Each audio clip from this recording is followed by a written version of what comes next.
We continue to decode the SK strategy. Today in a new episode we will discuss an important point. First, I will discuss a common mistake I received from your correspondence, which is related to the SK sequence. Today's topic will of course be about the progression of frames. We will discuss something more analytical. The mistake that most people make and that I come to know. It is always the case that people get confused between the correct sequence. We said that the correct sequence is the one that has, as you have seen, the market respects my point B or the golden area that forms point B. The second case we said is that there is no problem if the market goes and exceeds my golden area, for example, which it had here, but it fell to a point equal to 0. We said that there is no problem provided that the market does not exceed this point here, the 0 point, but this is a wrong sequence because the market never reached the correction area, the golden area, and did not even reach this point. This means that these sequences are wrong and should never be taken into consideration or relied upon. As for the gradation in frames, we always start from the largest frame. The question now is, why should we gradualize the frames when analysis? As you can see, this example explains everything. This example shows that look with me at the daily candle, whether it is green meaning bullish or bearish. If we graduate it in the frames and switched, for example, to the hourly frame, we will find the market in this form represents one daily candle. Okay, this means that if I do not find a suitable sequence ESC in the daily time frame, then in the hourly time frame. I may find more than one sequence SK, so I can build my analysis step by step and the complete picture of the market becomes clear to me. Okay, now the matter is that simple. We start first from the larger frame, and for me, either the weekly frame or the monthly frame is very suitable.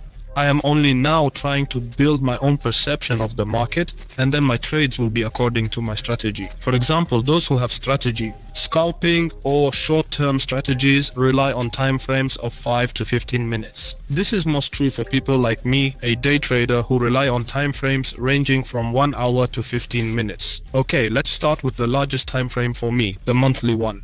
It's important for me to note whether there are SK sequences or not. In this case, I have large SK sequences. Since this year in this form, it has not yet reached the target, which is point C. So what I will do, as we learned, is draw the Fibonacci correction for it here and see that the market respected point B.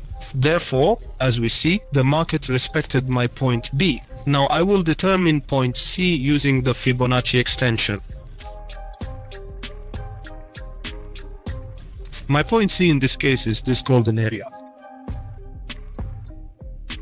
What we've learned is that when the price reaches point C, I expect a major correction to follow this wave from point 0 to point C. Then draw the WCL zone here. Okay, now the question is, should I draw the WCL zone now? No. Why? Because the market hasn't reached point C yet. This way, after drawing and identifying the zones, I name them like this.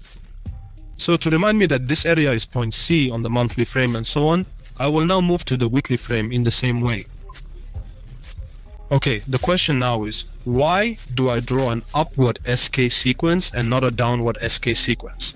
Why? Because as we mentioned in one of the episodes, I always rely on the trend. In my case, as you can see, I have 3 lines. This is a custom indicator that I developed myself. This indicator gives me an idea of the trend. So, if the market is above it, it means the trend is Saudi. If it's significantly below it, it means the trend is down. But in this case, the trend is up. So I always look for rising sequences. Okay, now in the weekly frame, I will search for the sequence.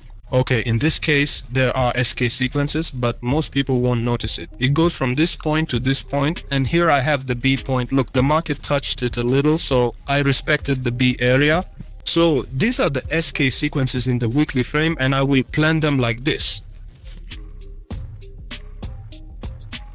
We'll define target C. I'll change its color. So I define point C like this. And as you can see, the market respects my point. In this case, the next step is that I will identify the WCL point, which is the golden zone here. And if you remember in the section where I explained WCL, I told you that the market,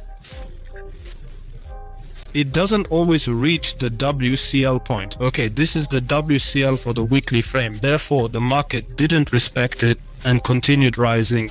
Now I'm gradually moving to the daily frame and so on. I'll quickly move to the hour or 30-minute frame. Now that I have this, I respect the market's B point. It's very close to C point. All I have to do now is wait for the market to reach C point specifically. Then I expect it to drop to the WCL area. Now I'm going to move to the 30-minute frame because the 30-minute frame will give me a deeper view of the available trades. On the 30-minute frame, as you can see, I have these sequences. I've set this point that I respect for the market. If I expect him to reach goal C, these are the sequences. Now I will determine point C, and as you can see, the market has reached point C. Okay, now I hope you understand the principle from this clip, and I will see you soon in another clip and a new episode for the SK strategy.